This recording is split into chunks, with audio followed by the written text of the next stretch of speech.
মাননীয় স্পিকার, জুলাই গণ অভ্যুত্থান অধিদপ্তর নামে একটা অধিদপ্তর হয়েছে ঠিকই, কিন্তু সেই জায়গা থেকে জুলাই গণ অভ্যুত্থানে যারা আহত হয়েছে, যারা শহীদ আছে, শহীদ পরিবাররা ঠিক মতো সেখান থেকে সেবা পাচ্ছেন না বলে বিভিন্ন পর্যায়ে অভিযোগ রয়েছেন।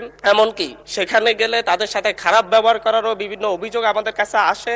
যেহেতু আমরা জুলাই গণ অভ্যুত্থানের নেতৃত্ব থেকে উঠে এসেছি, সেই জায়গা থেকে আমরা এই ব্যাপারে আমাদের মাননীয় মন্ত্রীর কোনো পদক্ষেপ আছে কিনা, এবং জুলাই অধিদপ্তর অনেক ক্ষেত্রে বলে তাদেরকে বাজেট প্রদান করা হয় না, অনেক ক্ষেত্রে তাদের কাছে গেলেই বলে তাদের কাছে বাজেট নেই। জুলাইয়ে যারা অংশগ্রহণ করেছে, জুলাই যোদ্ধা এবং শহীদ পরিবারের জন্য যে বাজেট সরকার দিয়েছে সেটা দেওয়ার মতো, এই বাজেট গুলা নিয়মিত দেওয়া হবে কিনা, কি পরিমাণ বাজেট দেওয়া হবে, এবং সেই জায়গায় যে হয়রানির কথা আমরা শুনতে পাচ্ছি, জানতেছি, এই ব্যাপারে কোনো পদক্ষেপ নেওয়া হবে কিনা। মাননীয় মন্ত্রী।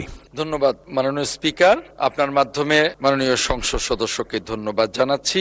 আপনার মাধ্যমে মাননীয় সংসদ সদস্যকে জানাতে চাই, আমাদের সরকার, মাননীয় প্রধানমন্ত্রী জনাব তারেক রহমানের সরকার মাত্র 2 মাসও এখনো হয়নি। এর মধ্যে আমি যে কদিন দায়িত্বরত আছি, আমার কাছে যারাই গিয়েছেন জুলাই যোদ্ধাদের, তাদের আমি যথাযথ সম্মান দেবার চেষ্টা করেছি।